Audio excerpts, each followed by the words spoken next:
Welcome to the podcast, Emma. So good to have you on. You are one of my greatest friends. Actually, it's so funny. I should share with people how we met. It was Absolutely.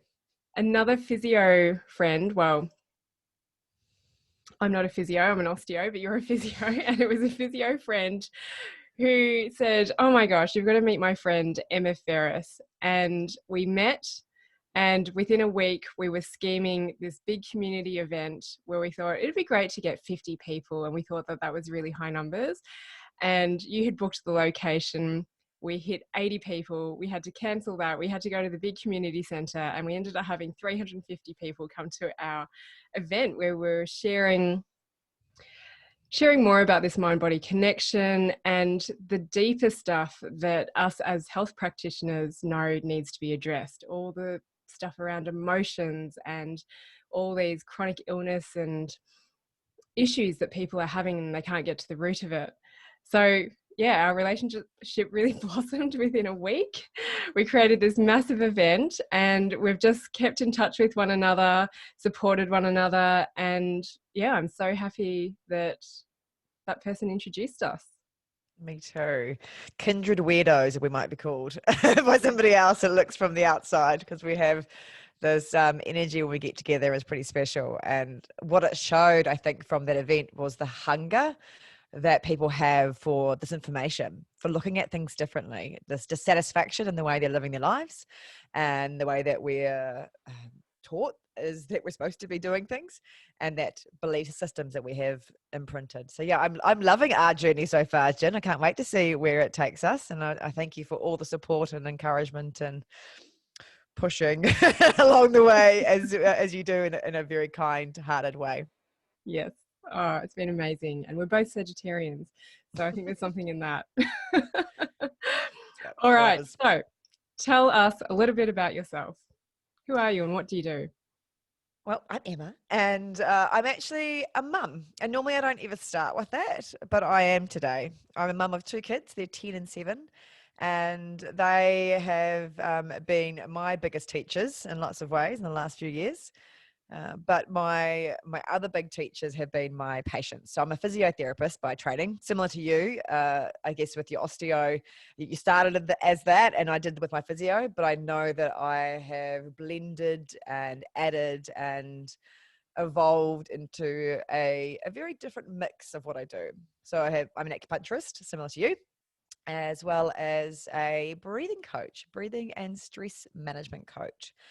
And I'll talk a bit more about that today, about how my journey started with that. But it has been probably the area where I am, or it is the area I'm really most passionate about because of my own experiences, but also I think because I see the missing link between, for me, that idea of understanding what our body's doing, so that mind-body connection, that stress reaction, and being able to make a change that is sustainable, that gets us out of this state of stress, and that gives people control back. And so for me, a big part of that was breathing, pausing, slowing down, because I am a definitely type A, on the go, busy person that loves to get moving, fast talker as well. So slow me down if you need to, Jin. And All good.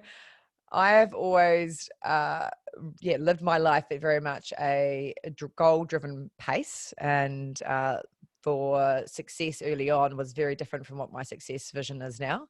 But earlier on, it very much was to be to achieve and get ahead, and it meant that at a very young age. I think I was, well, felt young back then.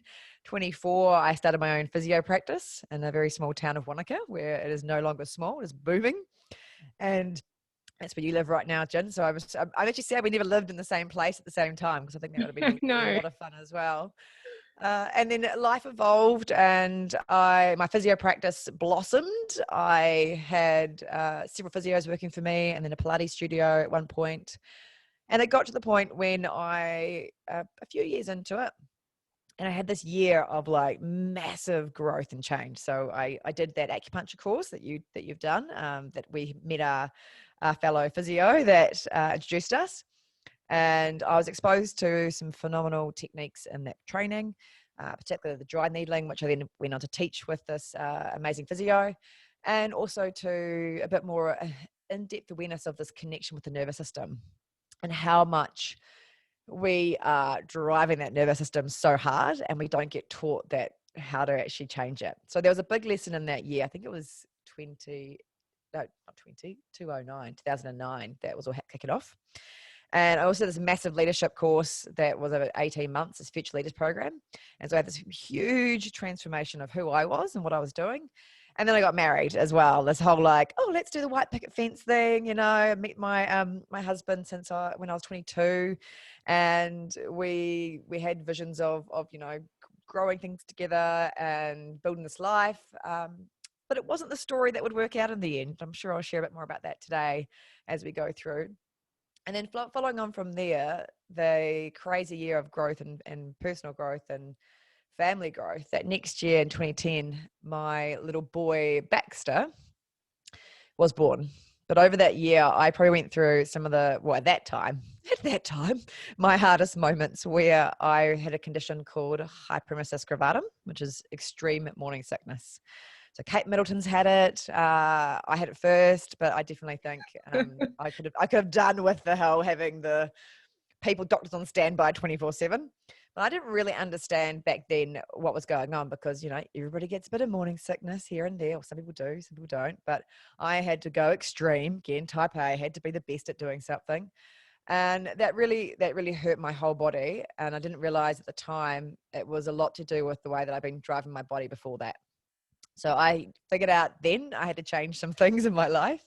It wasn't good enough to eat well and do some exercise here and there. I was pretty good with doing that, but it just wasn't enough. My body was being depleted and run down, and my alarm systems were telling me, but I was not listening. And I'm very, very good at overriding that alarm system in lots of ways. And unfortunately, that's also been part of my downfall in the last few years, again, as I'll share about today.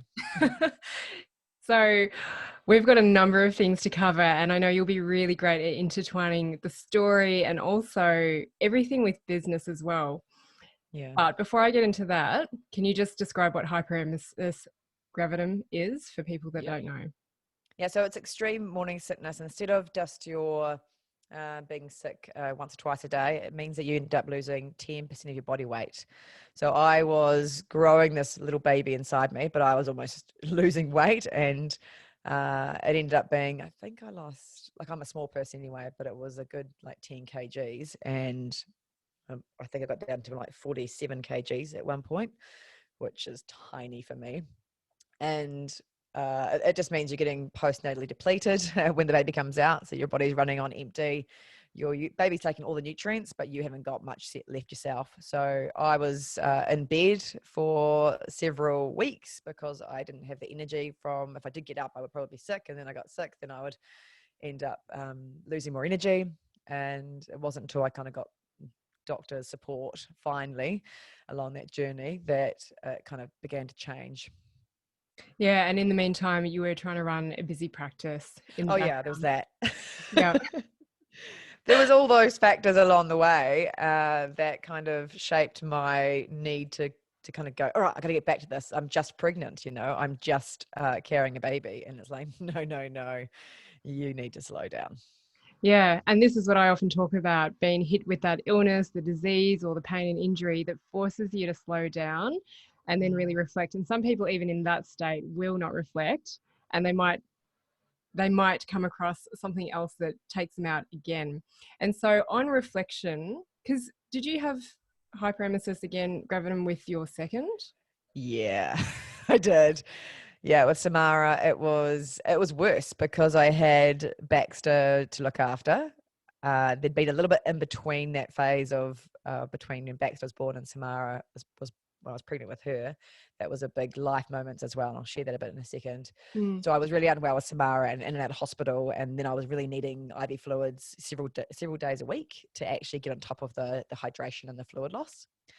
But between Baxter and Samara, so 1 year after Baxter was born, my now ex-husband, which is one of the things we'll talk about today, we're very amicably divorced. So we actually live on the same street right now and co-parent in a beautiful way. I'm really proud of what we do.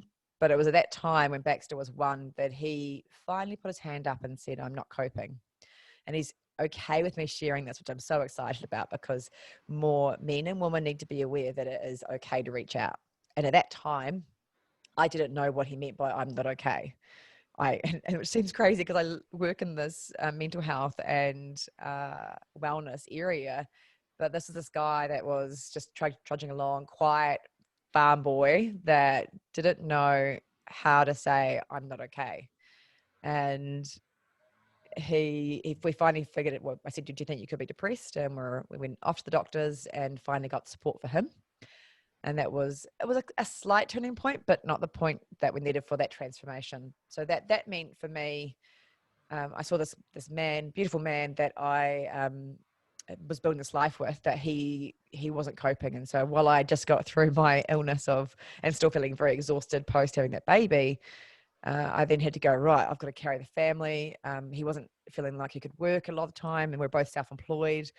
So I was like, crap, what am I going to do? Like, this is financially on me, this is emotionally on me, and this little human needs to be looked after. Oh, and there's that business that needs to be, it was in growth phase. I was like, crap. And I'm notoriously bad at asking for help. So it was all these kind of factors that were like blooming, and and we didn't talk about mental health even that decade ago very well in our country, and in my family, and definitely not in his family. So it was really big. It was a big time of change. And it was at that point that we decided, about a year afterwards, I was like, something has to give. Like, I'm not going to burn myself out consistently for the next few years trying to keep this family together in this state. We need to figure out what our new version of life could be like. And so we decided that I would sell this business I loved, and the people I loved to work with and to treat. And that was about after 7 years of starting it, and would move to a very small town that he always found really calming and restorative, and it's less kind of challenging in some ways because you can hide away, like this little town at the top of Lake Wakatipu near Queenstown. It's only got like 400 people, so you can do your thing. It's a great place to kind of recover, escape. A lot of people come and escape here. I shouldn't say that because a lot of people will be listening to it going, well, they're probably going, it's true, actually. um, and this town has been amazing. So we kind of sold sections and property, and then we built a house because husband was a builder, and we set up this new life here. I had no idea what I was going to do because I had this big physio practice, and I was like, yes, I got this chance to step back a little bit and be a present mum more than I had been. But that didn't actually work out that way. The story didn't kind of evolve in me being able to have more time, because as we went through that next pregnancy, which was a lovely surprise, it's not always that way that you have pregnancies come along so easily. But Samara was meant to be here, definitely. And if I had planned to, I'm not sure if I would have been able to go through with this, knowing the sickness was going to possibly happen.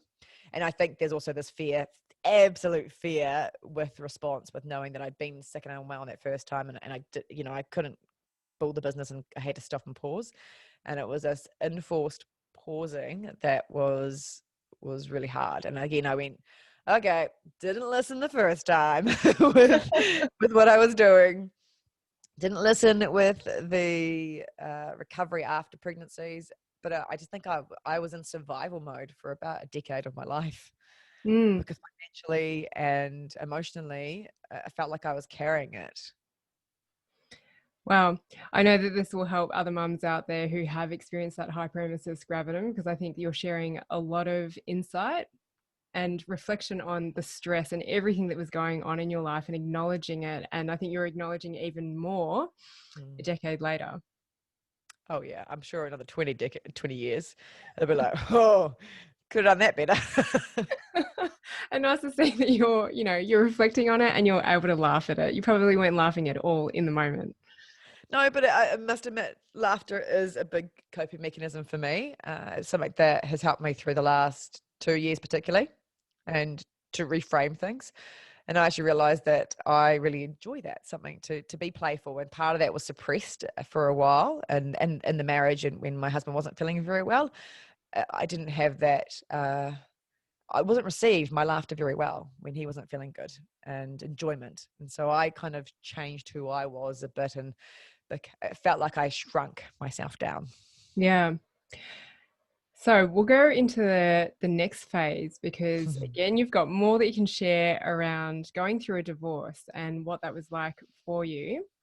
But before Mm. we do that, we always talk about the challenges of business and the reality of it, because I think sometimes people look at both of us from the outside and going, oh, it's all just like so good. I Yeah. don't know if we've got these masks on. I think we're both pretty honest, and that's why we're sharing on here today.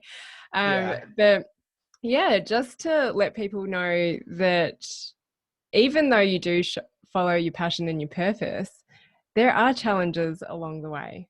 But if it is something in line with your passion, your purpose, then you will be able to overcome them easier. But it's not to say that it's all smooth sailing. No, and I think that's the lessons for me. You know, even the grief of selling my business when it was making good progress, and I built that up, and it was like, oh, but that's my identity around there. So I had this vision of what I was growing, and at a young age, I was like, that's success. But what now? What will you do when you move on from that? But what I've learned along the way is that those building blocks of knowledge that I gained from running that business, because I had no experience with business when I came out of physio school. I felt like I didn't know enough, and that's even though I did pretty well at physio training. But I just didn't know enough, so I went very early on back to do my master's in physio as well, in lower back pain, and a bit of research into that. And it helped me just feel this, or actually look at things in a different way. And so then when I went back into business, I realized I had to apply those skills to that. And it meant that clinical reasoning, that analyzing things, it takes time and energy, and you've got to work for that long-term change. So it's definitely not always roses. And as you and I know, we're always adapting and always changing. And sometimes, like last year, I mean, with COVID and with again, we'll talk about what happened in the last few years soon. But there was this real fear again on my back of that I'm not going to be able to provide for my family. And again, at the moment, it was just me. And I always had this pressure of like, if I'm not doing it, who's there for them? Who's going to help my kids? How do I provide stability? And so that was a driver for business. But then it was also this like, oh, but I'm not getting there. Oh, I'm not getting there. And then this like snowball effect would come with business. And it was with exposure, with people connecting and seeing what I was doing. And people were saying, because I was just shifted my lens on what I was doing with my online work even more, and going, you know what, I'm going to commit to this. And I'm going to make this effort and change because it's something that I'm really passionate about. But it was almost my side hobby business. I didn't quite put the money in as much as I should or could. And it wasn't taking off as fast as I'd like it to. So I would go, right, I better focus on the stuff that's bringing the money in, bringing the bacon home. And it was COVID in many ways that just went, look, are you going to do it or not? I was like, Yeah. fine, I'm stepping up. And what frustrated me is that in this journey, I had this amazing life coach, as we all need coaches along our way, as you and I are coaches to others. This coach, and when I was when I started my physio practice, actually, so when I was 24, and there were some pearlers that she shared with me. And along the way, one of the exercises was working through this true intention and visioning of what you want for your life. And it came really clear at 26 when I did this manifesting and visioning of what I wanted. And I actually couldn't do it then. I wasn't ready to do that vision because I think a lot of my belief systems and what I was doing was consuming it. And so it took me to have all these experiences to finally step up into that. And that vision was to be a global leader in health and wellness, not actually in physio. And I always remember looking back and being like, oh, so that's not the hat that I'm wearing as strongly, but it's this inspiration. And at 26, that was really scary. And I was like, not ready for that. Let's park that. And then it's come up in the last decade, particularly about going, you're going to do it.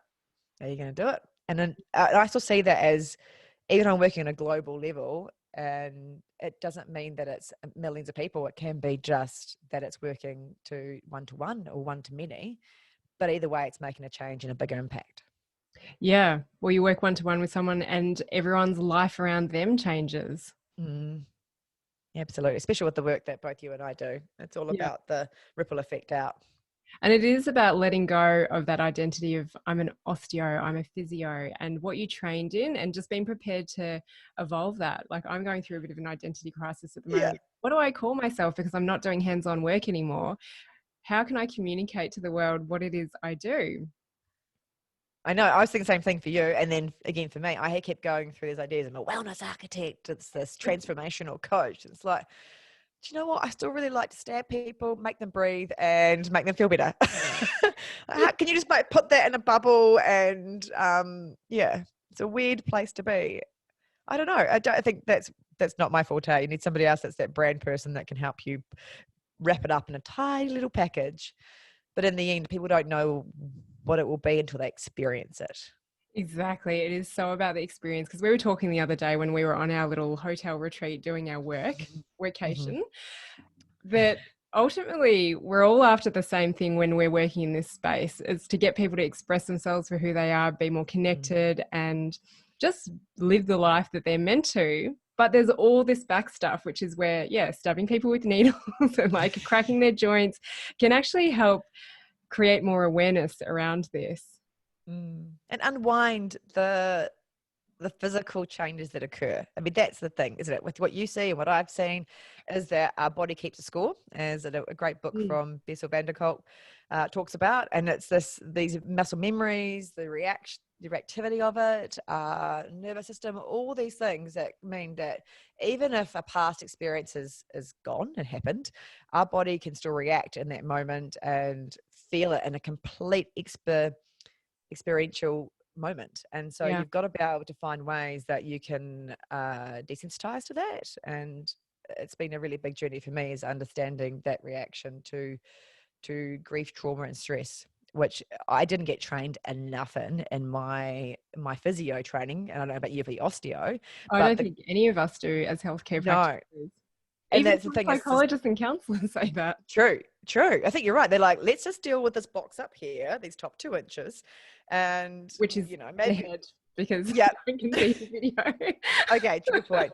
The top 2 inches being your head, and then the influence on your body. That's me pointing to my body, and how that's going to change your, one influences the other. It completely is. And then there's this middle piece, this like actual amazing puzzle piece, that nervous system, which is so misunderstood. Yeah. And so this will probably lead nicely into, I guess, how you got into stress and stress relief and breathing in particular around, yeah, your relationship. You'd moved to this small town now, and that didn't fix the problem. So let's go into that. No, yeah. So I think one of the big journeys was because even though my partner was in pain and hurting, I couldn't help him. I couldn't be the one to fix him. Really annoyed me, because someone you care about, you want to make them feel better and support them. But it was his journey to go on, and it's been interesting that actually, and I have reflected on this because I've gone, he's better off now that we're divorced, both emotionally and psychologically. But I think that's because his journey needed to go on, that we were both meant to be married and both meant to have these beautiful babies and to be in each other's lives in this kind of supportive way. So it's it's quite funny. I think it'd go, oh, how much was I contributing to that situation? But I know that I was reactive and personally exhausted, and my needs were not being met in lots of ways. So lots of lessons that came up. And particularly with a divorce for me, because I was probably the catalyst in saying, I'm not happy after all this time of carrying it. And it came up in this way where it was so strongly, almost not violent in my body, but this awareness. It's like, something needs to change. Something needs to change. Something needs to change. I don't know what it was, but I needed to go, look, we need to go do something about this. We can't just stay in this state of unhappiness for me. And I'm speaking up now because I'm carrying it and my emotions matter, and I need to deal with this. Otherwise it's going to stay stuck in my body and hurt me in years to come. So we did this process of the old counselling, and I don't think we found that right person for us to do that. And I don't, because it was Mike's nightmare to go to counselling. He even said, oh, he's like, this is the most painful experience. And then when the counsellor said that she's like, need to have him come by himself, I was like almost cracking up going, this poor guy, he's not going to cope with 1 hour by himself in there. But now he's fine and he can talk and he's expressing it. It's like, yes, I love seeing this journey. But back then it was just like literally a body pain from psychological and emotional torture. So we went down this pathway, and it just, I think for me, I kind of just the tools with the understanding the stress and breathing is what made me able to get through this divorce process so amicably. And I didn't know that was going to be the outcome. Like, I really wanted it to be a different outcome. And I still grieve and have moments now where it's like, I don't have that family unit that I see in other people. And was not meant to be my story. This is not my upbringing, Divorce is a dirty word in my family. I kind of thank my brother who did it first, which sounds really bad. Sorry, bro. But it made it that little bit easier to be like, I can't stay in this because this isn't going to work. And so we had a lot of hard and long conversations about how we would do this in a way that was going to be the less impact onto all of us that were involved in that. And we met that core family, the kids, and Mike and I, and how is it going to be to actually work that out. And it involved us really making sure that we would show up and have conversations, and that I would hold space for him to be able to share when he could, and when we could have those little stepping stones.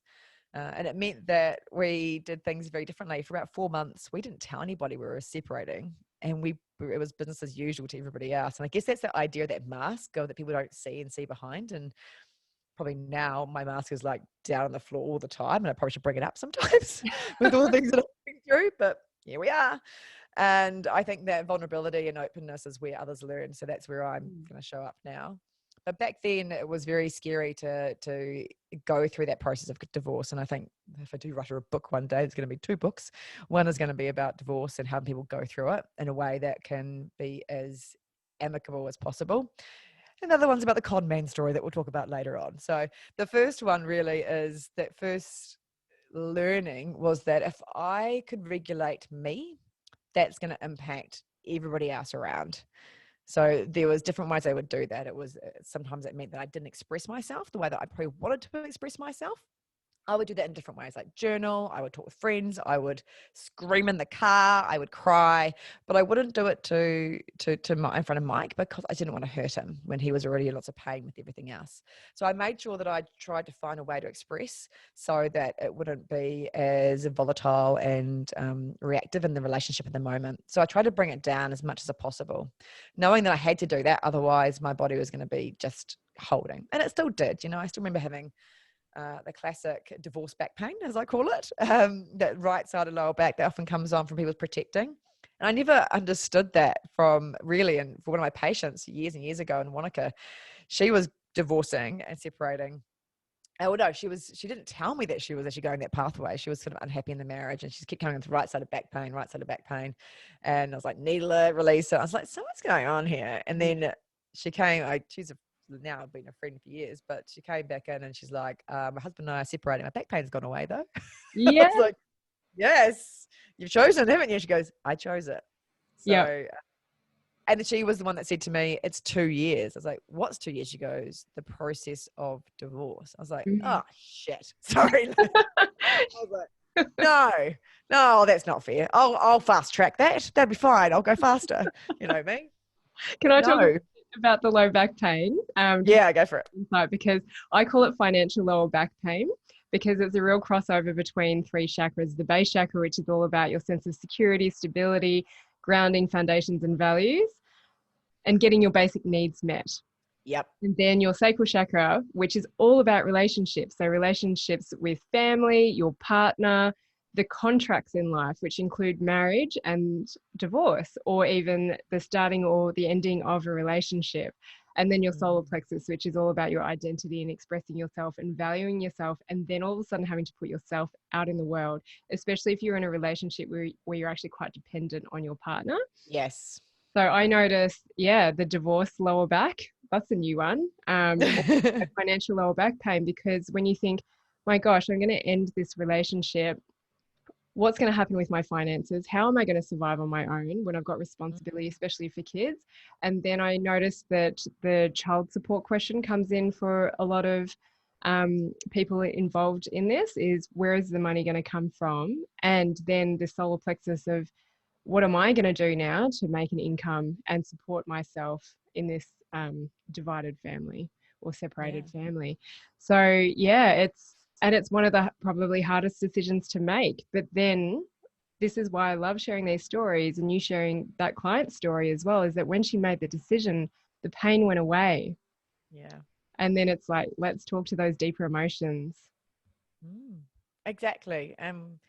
Our culture's not very good at doing that. So it's actually this is why I want to talk about it, because the more that we can understand that journey of grief, then we're more empowered to help ride the wave, because it's such a journey, and our body will carry it. And I think that's something for me as I went through this process of understanding that and more about the psychosomatic and that body. Yeah, like that tuning into your body. When you start to tune in and really listen to what it's saying to you, you actually see how much you've stored from way back when, Yeah. and you've actually got to work through the layers and delayer it to actually see, yeah, where can you actually make those shifts? Otherwise, they'll keep coming up. Yeah. So if you're looking for some drama in your life, just go back into your own story. Yeah, exactly. But one of the things I also realized with that is you can only do that when you feel safe and calm. Yeah. Big bit that I learned about, well, why breathing was so important for me was because it's the only way that you can tap into your autonomic nervous system, which is controlling your heart rate, your blood pressure, your hormones, your stress response, and many other things. And it is the only thing that's under conscious and subconscious control on that kind of feedback loop. So by being able to change that, you teach your body that it can get itself out of that danger mode and into safety. Okay, and that's a really big thing that has been, I guess, one of my big lessons with both the grief, but when you're in trauma phase. And I didn't think I would, need to go through a trauma phase to really experience this, but apparently that is part of my journey. And I now understand how much that recovery is so different depending on what you've been through. And Yeah. building those tools up is so important to help you get through it. Again, we were having an interesting conversation on our walk the other day about when you change your breathing, trauma can actually come up. And I notice this a lot, that when people feel like they're in a safe space, either with me or with another therapist, when they're ready, all the stuff can get stirred up to the surface and it feels really uncomfortable. So can you speak a little bit about that, especially to people who might be doing breathing practices out there and actually Yeah. the shit comes up? The shit really comes out. So this is a good thing for us to discuss, because it's not a one size fits all model with breathing. And that's, I guess, my background as a physio has helped me to explore that from the physical aspects, from the muscles to the anatomy, deeper down, as well as the physiology and how that all links in together. And then that brain chemistry that comes along with it. Now, breathing is obviously, we're all breathing right now, hopefully, if you're listening to this. And there are the ways that you breathe that can push our body into this sort of stress state. And then there are ways that we can modify our breathing that can calm it down. And there are many techniques out there. So what I have found is that we need to find the techniques that allow you to get your pattern right first, that bring you back into a calm state before you start to manipulate the breathing and go into any of the faster, more intense breathing that has this cathartic response, which often I know a lot of people that are doing the breathing teachers that have learned this, and depending on their background, they may not have as much of the knowledge, or they may not be as aware of that emotional connection with it. Particularly, your diaphragm is where all your meridians go through from the acupuncture. It's your main digestive chakra. So if you start to release that diaphragm and suddenly everything comes up, we need to be able to figure out how to get people out of that state as well. So I always teach people, we need to get you to calm first before we get you to express and start shifting things. So Yeah. it's sort of dialing the volume down in your nervous system before you crank it back up. And the problem is it's probably been already on the up for too long, and that's exhausting for your nervous system. It needs to be able to get back into that safe, calm, relaxed way. Many of us, including me, are not taught that in our life. So this is why I do this, because those simple techniques and tools used in day-to-day moments, but used also to help you sleep better, to help you rest, recover, and laugh, love, and enjoy. Those are really important, but it's not a one size fits all. It's got to be careful with what we do with this. Yeah, and that's what I find is a lot of people going on this journey of trying to work out what to do with their stress and their emotions is it is a bit of a minefield. You don't, there's so much information out there, but where do you start? What do you do? And how do you do it safely? And so I do highly recommend that if you're not really getting results from your own research and working on yourself, this is where you need to reach out to someone to help Yeah. facilitate the process. Exactly. And that's what I've been working on. That was literally my vision, was to, because I would do all this work one-to-one in my clinic with patients and be like, right, let's see how you're breathing. Let's look how we're doing this. Let me tell you about stress. Let me show you how this impacts your body and the ripple effect out. And I was like, I can say this to many and support them Mm. along this journey. And because it's a journey, you can't just do a one day, one workshop and think that it's going to impact your long-term outcomes if you don't implement it and put it into your day-to-day habits. And that's where, for me, I've been like, I'm not going to do anything shorter than or a 2 or 3 day course on online. It has to be something that's over 30 days. So people start to put these practices into place. They start to tune in, and because stuff comes up. Every day is different, For women, 30 days, you've got a whole cycle in there often, and you've got the fluctuations of your hormones that in the first place, the last week of your before your period comes, you got high levels of progesterone, which are going to make you breathe faster. So the whole PMS thing, it's because you're breathing poorly, probably as well. Oh, There's interesting. lots of layers to it and then we're like, why can I feel calm? It's like, because if your baseline is already on alert mode and then you get triggered by hormones that last week, then that gets put to the next level as well. So learning to drop your baseline down, but baseline of calm takes work and effort, and it's all about holding a mirror up to yourself. It's really what I'm doing in my online courses and my retreats, in person retreats, and in my women's courses as well. It's about getting you to tune in, understand what your habits are, understand your triggers, because I know your work is a lot about triggers as well. And finding tools that will help you, I guess, that ride the roller coaster, the highs and the lows, but in a way that get you back into a more even keel. Yeah, well said. Thanks. This is my jam, man. I can talk about this all day. I know, I don't want to stop you. So are we ready to go into the next phase, the most Do recent? it. Do All it. right. So what happened? Was it last year or the year before? I can't even It's remember now. 2018. So just to go back to that. So when you, as a single lady, all the single ladies getting out there, at the end of a road, I live 40 minutes from a main city. I was encouraged by lots of friends to get out there and start dating. And I hadn't dated since I was like 22. And even then, I shitted it, basically. I was really bad. I didn't know what I was doing. You met someone at the pub. It's really through friends that I met my husband back then, and it just kind of evolved. Now we have this thing called online dating. And I was like, oh, well, there's nobody that's an eligible bachelor in where I lived for me. So I started this journey of just finding me in the first place. This is 4 years ago that we now were divorced or separated. So it's been a big journey in the last 4 years.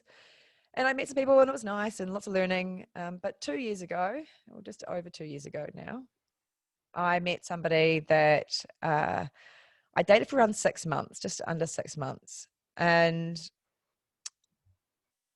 how do I put this? He was a con man. That's as simple as it was. He changed his name legally so that I could never find out who he was. I think it's been probably my biggest teacher, apart from the children piece, but from this trauma and who I am, like how strong I really am. So then it was, so for 6 months, he weaved his way into my life. And I have been brought up very, in a very loving environment in many ways. And my default is to trust. That's what many of us are like. As I work with a psychologist to help capture the story, and what she was saying is that our nature and the research shows our default is to trust. So I didn't expect somebody was actually out there to hurt me, or that was their intention. So over that time, this man, he he got to know me, he wooed me, and was there at an emotional level that nobody else had been, which is ironic because that's clever as a con man. Because if your needs aren't being met, then you want them to be met, and you will overlook other things because of that if you're that emotional and psychological stuff. So it was I look back and I go, I didn't even, it just kind of happened in many ways. It was just, I was really busy with work and with life.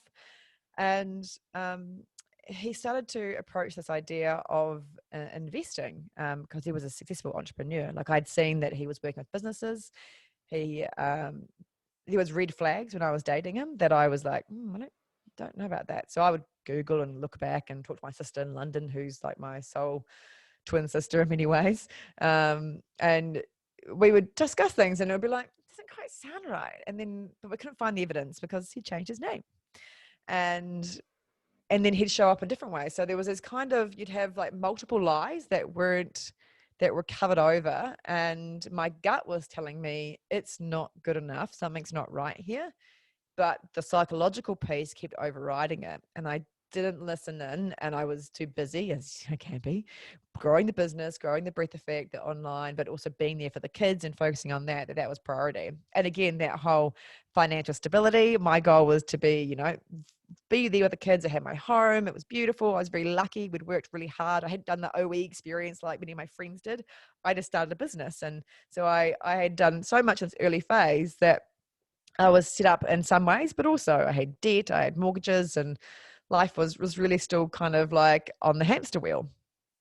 So he then proposed this idea a few months into it, that dating, and that it was like this business arrangement. So it wasn't even a relationship arrangement. And I wasn't looking to do anything of that sort with this person at the start. I was looking at investing in some property, which I've done before with my ex-husband, and we did a really good job of that. And this guy knew all those things about me as he, heard my conversations and listened so intently. And he knew that my things that I valued was time with my kids and financial stability. And he honed in on those two things to say, I can help you out. I can help you out. So he came with this arrangement, this deal. He'd even set up businesses in his new name, which was illegal, to then be able to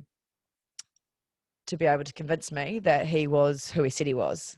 He had a document that he'd had an accountant in Australia, Tasmania, where he's from, that he ended up, it's a forgery, but it looked in many ways, we look back now, I'm like, should have seen that one, but it was, it had like the business footer and letterhead and stuff as well with it all. And he said he owned several millions of dollars, and that my investment was always going to be secure and safe. And several other people saw that, including banks and other people. And he said, I have all this money. It's fine. This is who I am. And so I wasn't the only person that was lied to or conned, which I don't think it's always good that I don't like that other people were conned as well. But I know that it was bigger than me. And that part of it was because I trusted and I wanted someone to be good, and it was completely the opposite. It was so evil. And so I ended up investing some money, quite a bit of money, and it was all on my mortgage. There was something I was going to do for the properties anyway. But and it was him that came back and said, you know what? I can help you out. I can help you out more. I can give you that security so you can really step back and you can really follow your dream. I was like, what? This is amazing. And you're doing all your business meetings. I see you've got your businesses online. I can see all the registrations because I've been a stalker because my gut was telling me to be a stalker. Not my normal way, but something wasn't right. And so it got to the point where I was just about to invest a big chunk of money, a hefty chunk of money. And my good friend, Sasha, who I run these women's retreats with in New Zealand, her and I had been doing this retreat, and I said to her, look, this is what I'm doing. It's like amazing. He's showing up in all these ways and he's allowing me to have this flexibility. She's like, huh, didn't say too much. She's like, that's really interesting, Emma.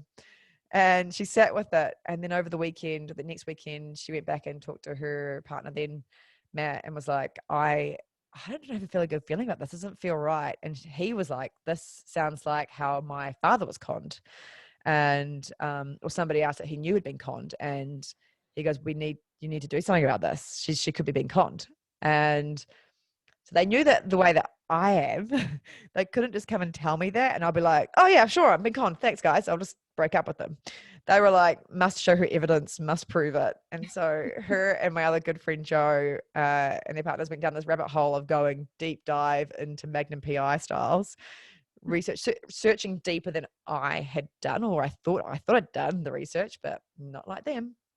And they uncovered that through, again, this real weave of things, that he had another name. And this other name, then when they put it into the Google, it came up with the arrest or the crime that he did in 2016, I think it was, for fraud. Not relationship fraud, but business fraud. And it was a pretty big moment when they found that out, because they were like, God, how do we tell her? What do we do? Anyway, the fast story is then a few days later, they were like, we're going to have to go tell her. And that was April 2019. April the 8th, I think it is. It's pretty emblazoned into my head. And Had you already invested the money? Yeah. So the timing wise, it's pretty ironic. So there was the month before, few weeks before, I'd put $50,000 in. I hate saying numbers like this because everyone goes when I say it.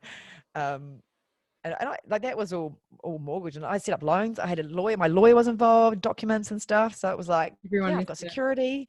Yeah, I felt like it was really a safe, sound investment. How I was wrong. So that day before, on that Monday, I had invested another. So he'd convinced and walked back to my bank, talked to my bank and said, no, I'm good for this. I'd invested $250,000 that Monday before I found out who he was. That next day I found out, and it was like, my friend Joe messaged me and said, I need to talk to you. And I was like, oh, I'm a bit busy. I've got to go to work, got things to do, shit to be done. And she's like, no, I need to talk to you. I was like, okay, what? And she goes, sends this article through, and she goes, he's not who he says he is, basically. And I'm like, okay. I didn't really believe it in that point. I was like, oh. And then about 10 minutes later, this is like 7 a.m. or 7:20 a.m. She pops up outside my house in this window. And I was like, and I had to suddenly be like, right. And she was like, you need to listen. This is real. And I was like, okay, I'm listening and I'm reading it. But if this is true, my world is falling apart right now. And she's like, it's true. And so I remember just being like, this feeling of, oh God, no, this can't be my reality. Like, how do I even get out of this? How do I even protect my family? Why would I didn't even get to the why yet. I was just like, what do I do? And that day was in slow-mo.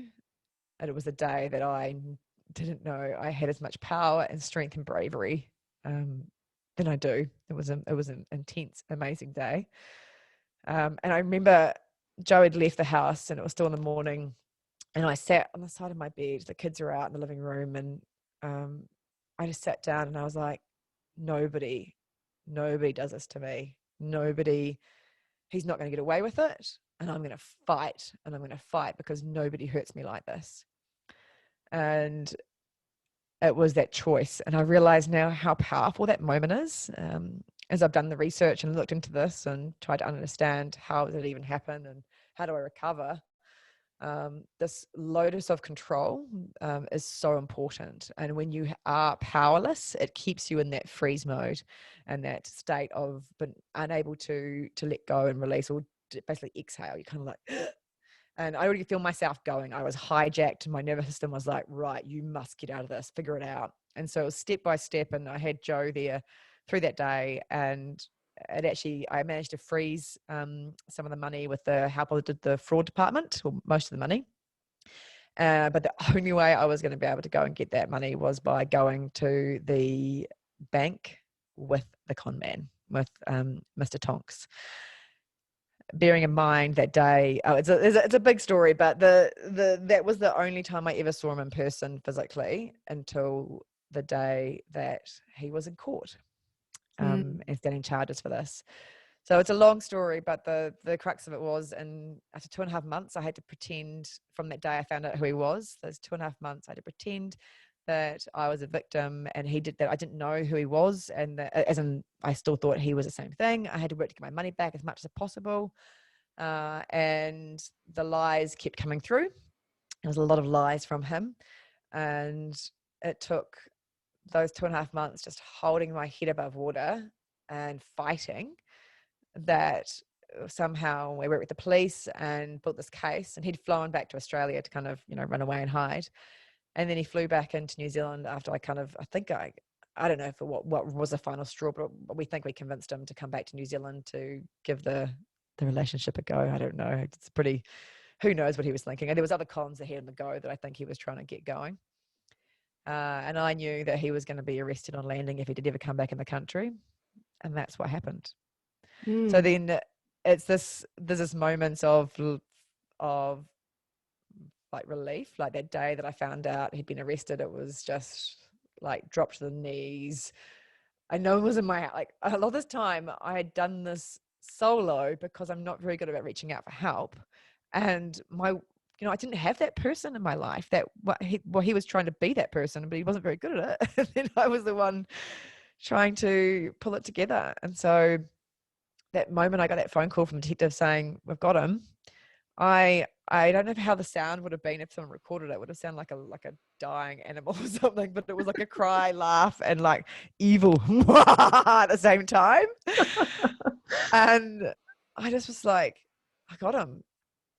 That was when the recovery started. Like that was only a piece of the puzzle. I'd just been surviving. So there's a big journey to it. I've learned so much about listening to my gut. It's why I do this woman's work that I do. It's why I teach people about how you work through and recover from trauma, whatever kind it's going to be. And that there are stepping stones you need to do to get your body back into a state of feeling safe. And it's been the making of me. And I definitely don't recommend anybody else going through a con man experience to do that. But I am in the best place of my life. I am so grounded. I am making plans, envisioning, and creating the life that the kids and I are going to experience in a phenomenal way. And I don't need anybody else to do that with. And that's been such a shift for me to feel like I've got this, it's, even though it's hard, so hard, I've got this. It's an incredible story.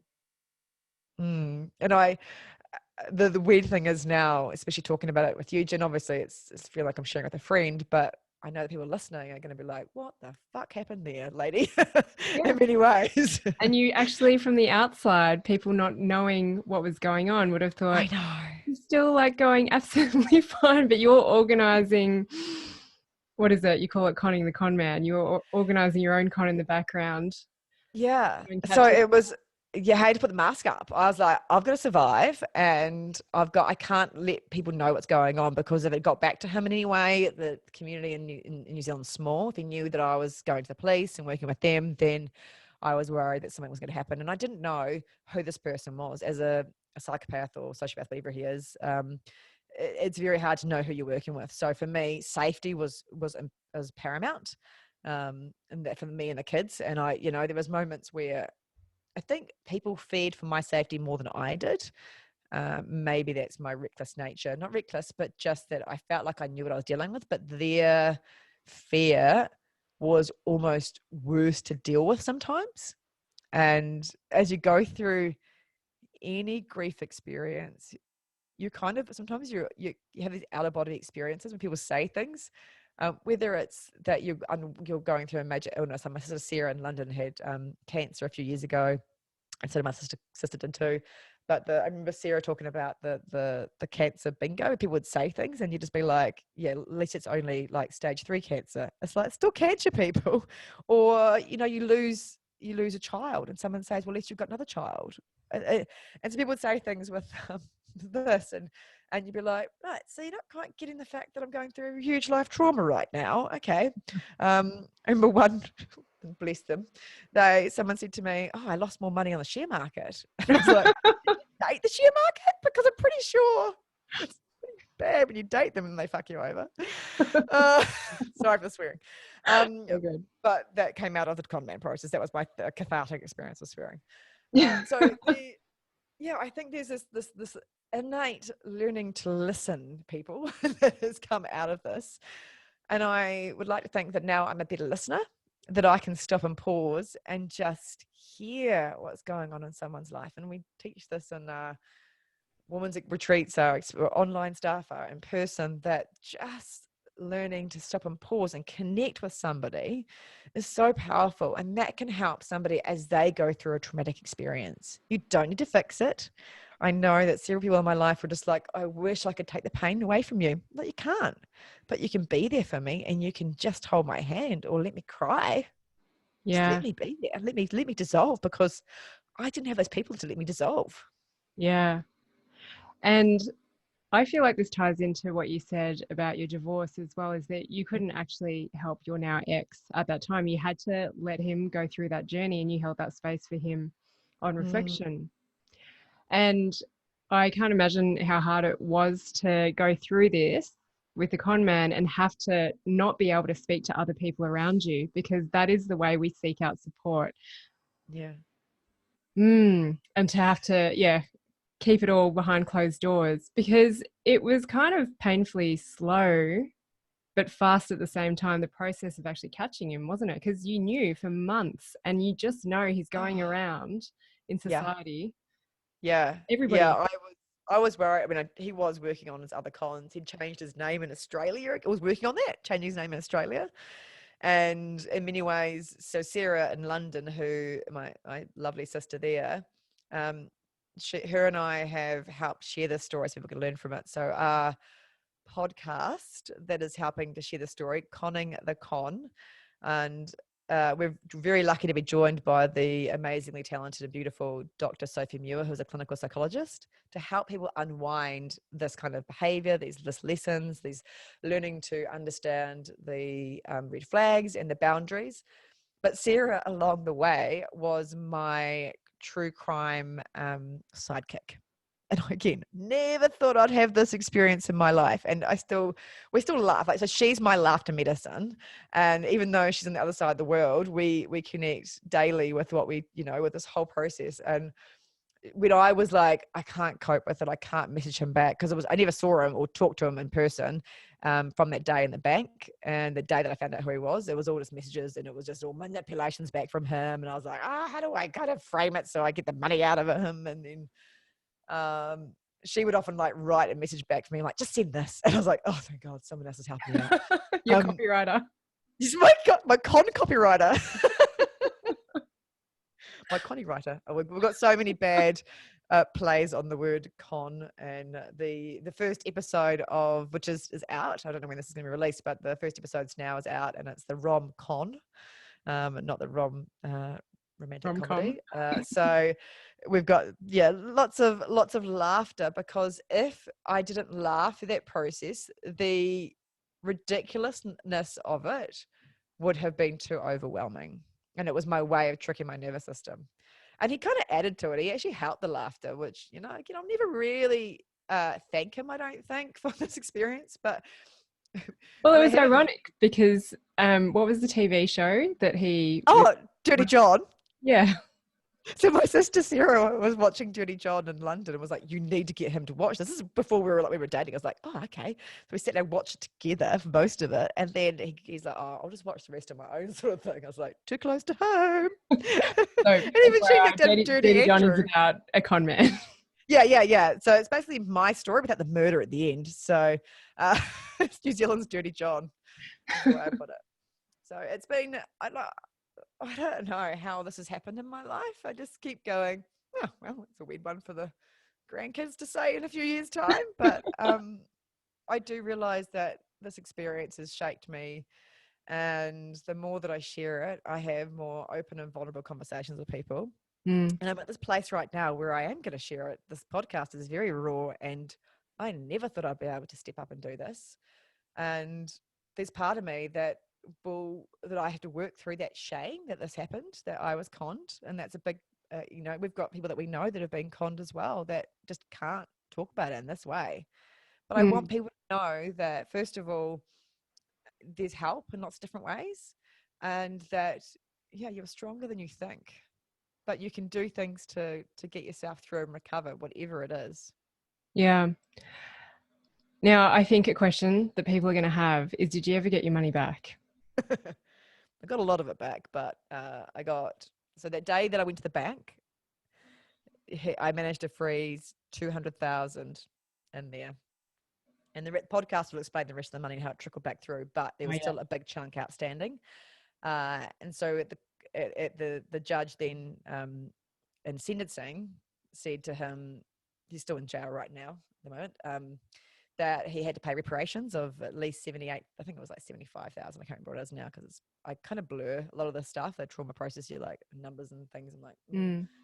And especially because it doesn't matter, because then what happened is the con man went back to the High Court, I think it was, and said, this is too high for me to pay back. And so he got it reduced to 13,000 reparations for Mm. me. And 5 of that was emotional damages. I'm like, oh, well, it looks like they put some value on my emotions and all this whole process. Because it's going to be hard on him, the Yeah. hardship of the con man to get back his life. I'm like, oh, really? I feel like he should have thought about that before he did what he did.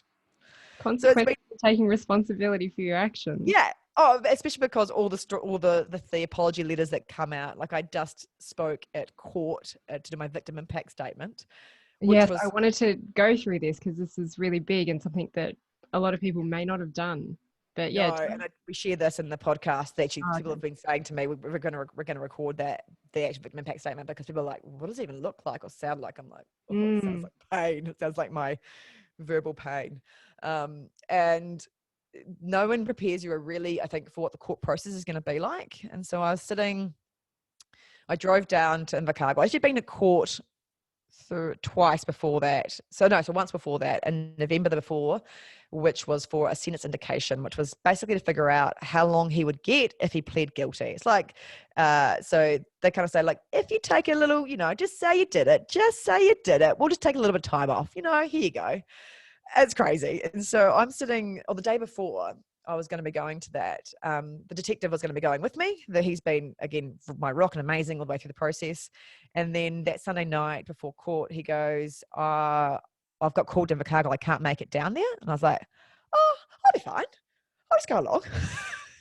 So I walk into court. And I'm like, I'm a victim of the thing. Like, I just remember being like, I'm just in this trance, going in, shaking, not knowing what was going to happen. And I sat down, and then he comes on camera, because he's video linked in from Invercargill prison, where he's been since he was arrested. So that was since June 2019 to November that year.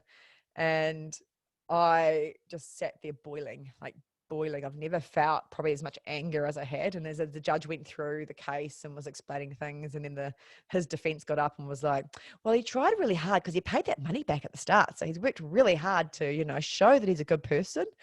The judge was like, no, let me stop you there. I was like, oh, thank God, because I'm about to step up here and say something. And that trauma response of shaking was really powerful for me. And I looked at the shaking and trauma release exercises for several years, and never really understood that power of the shake. And so that's been a really good experience in many ways. But I came out of that going, I am not going back there without my rock beside me. So when I went to do the sentencing, because he did plead guilty weeks and weeks later afterwards, and we went back in March 2020 for sentencing. Sasha, it was very much full circle. She was the one that said to me, I don't think this is right, or said to my friend Joe, and then went down the rabbit hole of finding out who he was. And she happened to be down in Creekstone area and drove down with me. And she's an amazing woman, so powerful. And I'm so lucky I get to work with her. But those last few minutes, I could feel a shake coming on. And she's like, do you want to put some music on? I was like, yes. And I need to like get this out of me, like get my energy up to deal with what I'm going in. So we played Pink Don't, what is it? I can sing it. Don't fuck with me. Basically, it's like the Con Man Say that song. the name of it. No, it's not. She has got a version of it in her Yeah. latest one anyway. Um, it was powerful. And then I get to the court, and the lawyer for me, or for the prosecutors, wherever they are, helps explain it. But I'm, the detective is there this time, and I'm going in there and I'm like shaking because I know I'm going to read this victim impact statement out. Mm. And so I sit in and wait for that to come in, and I feel this invisibility cloak, like a Harry Potter style, over me from Sasha, who's like protecting me. She's there, and she's there in this other way, and it's so hard to explain. But I was like, I have got this. I am going to get this. The con man walks out into the holding area. First time I've seen him in person, and he looks terrible. And I'm like, he doesn't look up. He never makes eye contact at one moment with me. And I'm like, I got the power right now. This is my chance, and I'm going to get up and speak my truth. So I get up, and of course my hands are shaking, and I'm so glad for my Toastmasters training. So if you don't know what Toastmasters is, but it's speech training and drama, not drama, but like to help you speak and craft public speaking. Ironically, I thought it would be like for a future wedding, or for my kids or something. This would become really useful for my business. It came in useful for my victim impact statement. And so I got there, and I held every word. Some of it I remember being like angry about, and just like hammering it home. And he had to listen. He had to hear what he did to me. And it was powerful. I got out of the court, and he was sentenced, and it will never ever feel like enough time that he's away, because it's not about me, it's about that he's going to do it again. I don't believe that this I always muck up sayings, this leopard's going to just change its spots, or its tiger's going to change its stripes, whatever it is. I don't see it. And it's something that we talked about with psychologists, is can con men, change and reset? Can they become and do good in the world? And I would love to think that he could, but I don't think he will. So, what would your advice be to other women? Because you have actually done a lot of research and work with psychologists, and I'm sure there's lots of information along the way on your podcast. So, we will Yep. cover that and give the link to everybody. But on reflection now, because I think there were a few things that just didn't fit the picture, and this probably ties into, okay, how am I going to listen to my intuition next time? What would your advice be to other women out there, knowing that, okay, he is going to come out and there are the con men? Yeah, he's not the only one. Like, to be honest, Yeah. it's the scary facts. As we've done the research on it, both Sarah and I, I think it's 1 in 4 people are what is it, sociopaths, and 1 in 20 are psychopaths. So it's quite a few people out there that have personality disorders that impact their behavior. So it's looking for signs is a big one. And red flags. When a red flag comes up, it's not just for dating someone, but because people are out there in your workplace. This sounds really scary, eh? Like, they're out there, but there are signs, and it's behaviors, and it's just tuning in. It's taking time. It's observing people, and learning to get to know someone slowly, particularly if you're dating somebody, and listening to your gut. And you can only do that when you step away. One of the amazing things that Sophie talked about is actually to reflect on, how do you feel about that person when you are not around them? So they can make you feel all magical and amazing, especially with someone you're dating, and then you leave that environment, and then how do you feel? Because it can get clouded. And so it's like, actually, the only way you're going to tune into that is if you stop and pause and think and emote and listen. And for me, that's where the breath piece comes in, because it slows my nervous system down, so I can listen to my gut brain, my enteric nervous system, that is often shouting. But until I pause, I don't hear what it's saying often. So that's a big one, listening to that. And I think the if you are concerned, is just talk to people around you that you trust. Trust is a big issue for me before this happened, and that people will hold your secrets or your feelings and your vulnerability in a way that's not going to be projected out to everybody else. So you want to find your people that are going to hold that space for you, so that you can go and do that safely. And for me, I really struggled with that, from family experiences, and I've worked with that with the people, to be like, I need to be able to trust you to be able to feel safe around you. And it's meant that I've had very different conversations with people in my life because of that. And I've had a culling, as you do when you go through something like this. You're like, quality, not quantity. Yeah. Not Now have you that but boundaries are good too. Boundaries, people. yes, boundaries, big one. Now you've been through the court process in a way that you didn't expect, and you had an amicable divorce. I wanted to speak about this just because I believe it's the art of communication, because once you get in the legal system, there is not a whole heap of emotion. It's all structure, processes, policies, and you do, yeah, like ridiculous things that you plead guilty and you get less time. Yeah. So, can you speak a little bit about communication? Because that is often what I will talk to my clients about if I know that they're heading towards a separation, is learn to speak up, because otherwise this is going to go into another relationship and it'll come up in another shape, way or form. But the power of communication is so important. Even when you were doing your impact statement, it's that expression and speaking up the words that you don't want to have regret for not speaking up.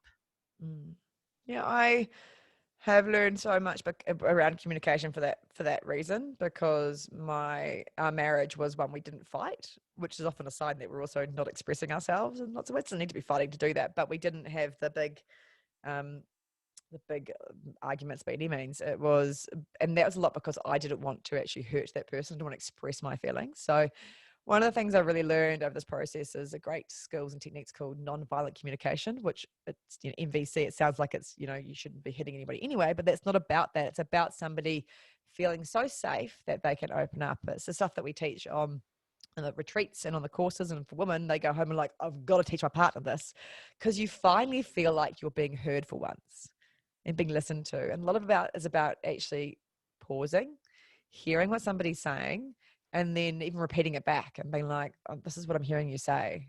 And they go, yes, that's what I'm meaning. And you're like, okay, good.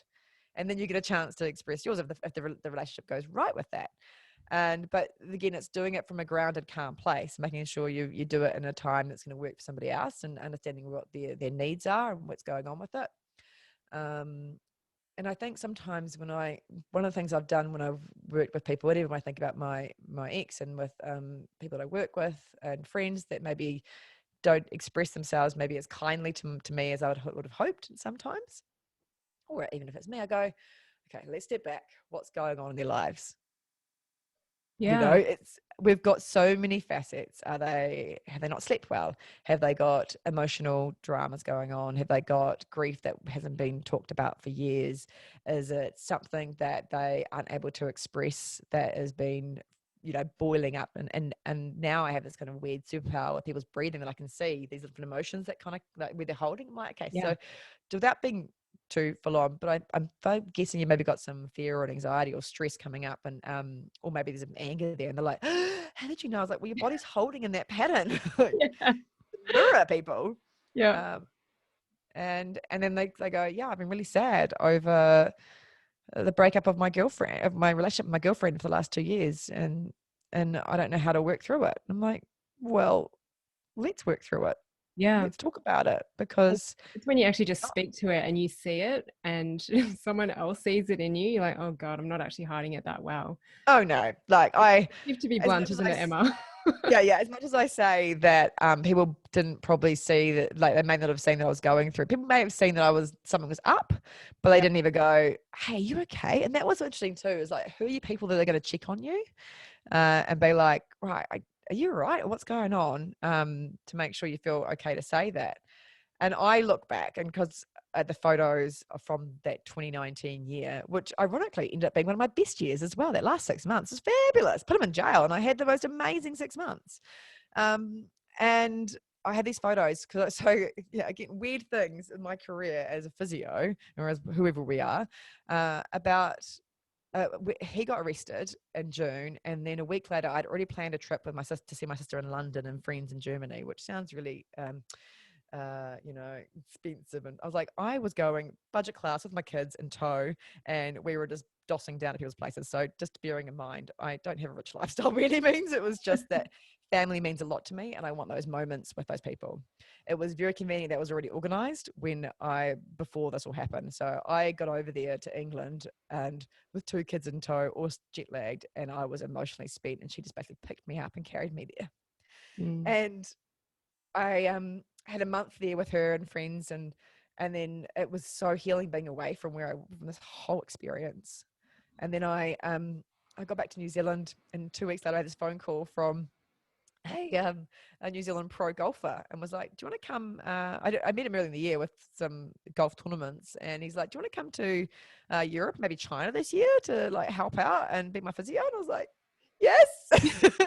I rang my ex-husband. I was like, oh my God, do you think we can make this work? And he's like, just say yes and go. I was like, best ex-husband ever. And I look, and I remember Sarah and I often laugh because I was walking along the Charles Bridge in Prague, and this cobblestone bridge, and it was beautiful, and I'm by myself because a lot of alone time for me is so important. It's recharging as an extrovert. I need my alone time. Walking on this bridge, and I'm like, look what I'm seeing right now. This is gorgeous, amazing. And he's seeing 4 walls right now. That's his world. He's seeing those 4 walls of that cell. I'm okay. I am safe. I am growing, and I'm going to live my best life. And then we went to China later in the year, and it was just like, good people show up and they see your potential the more that you show up and speak your truth. So I'm very grateful for all the people that have been in my life that have got me through, including you, Jin, and people that didn't even know they were getting me through. My gosh, this is just like packed full of so much information, this podcast. I'm sure that you will help many, many people by sharing this story. And, you know, people listening to this can probably hear there is still some emotion in this. Yeah. But as you talk about it, as you express it, and you're clearly speaking your truth because I can't stop you. Is that this That's is normal though, Jin. Yeah. With us. Is there anything else that you want to share on hyperemesis, owning a business? Oh, Family it's so funny support, because honey. I remember like looking back at things and talking about your stress stories and like things that transformed you. When we first got together, we did those talks, and mine was about hyperemesis. And I'm like, oh, how life has changed. I got me some serious good stories right now. And I wouldn't change those stories because they make you who you are. But Yeah. I don't really want any more for a while. No. Yeah, then you thought And your divorce was a big story, and then you got yeah, caught. the divorce is big. I was like, geez, get through that. And actually, ironically, when COVID hit, I was like, this is fine. Yeah. This ain't nothing on what I've been through. And I had other friends who had lost partners and other stuff. And I'm like, COVID's nothing. When you go through that pain and you pull yourself back up. And I just wanted to speak to that piece of, you know, like you said, there's emotion coming up when I talk about this. That emotion that comes from that love, from the people that supported me. That's really where that emotion comes from. And I'm so that I think because I love that feeling of having those people in my life. And again, Sarah, I mean, I had amazing family around, but she was that person that pulled me up when I was just on the floor. And so doing this process of doing the Conning the Con podcast with her, I mean, oh, God, I can't believe we're still friends in some ways because I'm a taskmaster with quality. And we'd be doing this podcast. I'm like, no, it's not going to be good enough. I don't want to say it like that. And she'd be like, okay, like swallowing it, being like, Princess Emma, podcast lady. And what we've created, the skills, she's never edited any podcast, and I think you've listened to a bit of it, and she's phenomenal with what she's done. And I just think the more that people go and be inspired by her as well of what her journey is post cancer and life, and yeah, YOLO, you only live once. Yes, I saw that on the back of the van the other day. It's like, Gav, what does YOLO mean? Doesn't quite like roll off the tongue like FOMO, fear of missing out. Yeah, you're too old these days, Jen. Yeah, so that's my big part, and I think it's just more about choosing. Everything's a choice. We just don't always make it. We can freak out. We don't always search for doing the best for ourselves. We can choose to be harmful. We can choose to be positive to ourselves, or we can choose a path that's going to serve our soul. So how can people find you? I know you've got multiple things out there.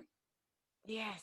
There's a few ways you can work with me, which is always good. But the easiest way is my online business, The Breath Effect.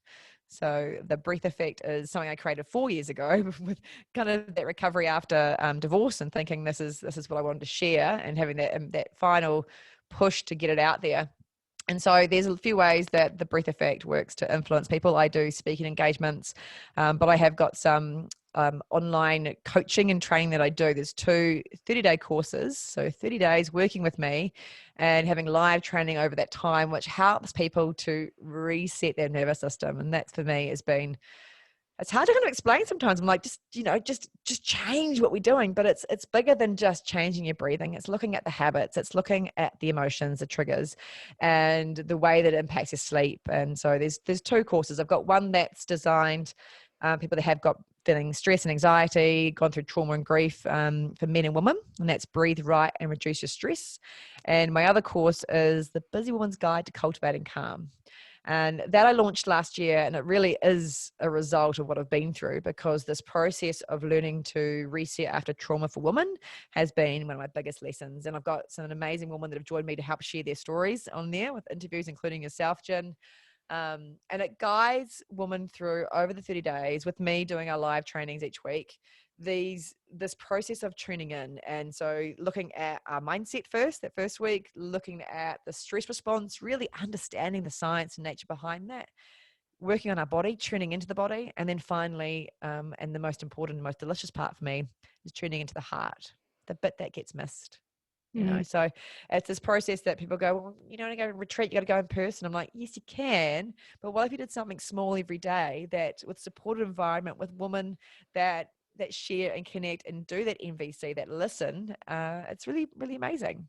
So there's those. And then I also run women's retreat in person, so in New Zealand, in Glenorchy, an amazing Camp Glenorchy. So I did about 4 or 5 of those each year, and those for me are amazing. They just fill my soul up as well. I love doing those. I've heard incredible feedback about your in-person retreats and your online, the virtual retreats as well. And as you said, it's just about getting started, and it's so much better if you can do this and integrate it into your day-to-day life, rather than going and doing a course for 2 or 3 days, being amazing in the moment, and then not implementing any of it. And it is that accountability and implementing those newfound habits, and knowing that there's other people around you who think the same way and do actually support you. Yeah. I think that's what the last few virtual retreats, the Women's Cultivating Calm, the feedback has been, it's just when someone shares a story, it's like, oh, I felt like that. No, I felt like that. And you're like, we've all felt like that. And this is okay. Like that combination of being heard and being like, you're not alone. Yep, absolutely. So people can find that information on thebreatheffect.com. Yep. And Cultivating Calm is all on there as well. But the Conning the Con, if you Google that, you put Conning the Con in any of your podcasting, listening apps, whatever you listen to your podcasts on, Conning the Con is where you'll get each of the episodes. It's about 11 episodes, I think it is, maybe 1 or 2 bonuses. But and it's not just me talking like this. It's very highly edited, and it'll take you on a journey. Yeah. So please share, rate, and review that, because it helps us to get that exposure. Yeah. And how you were saying that a lot of people do get conned out there. There's a lot of cons out there. Is definitely share it so that your friends don't end up having the experience that you had. Absolutely. Thank you, Jen. Thank you so much, Emma.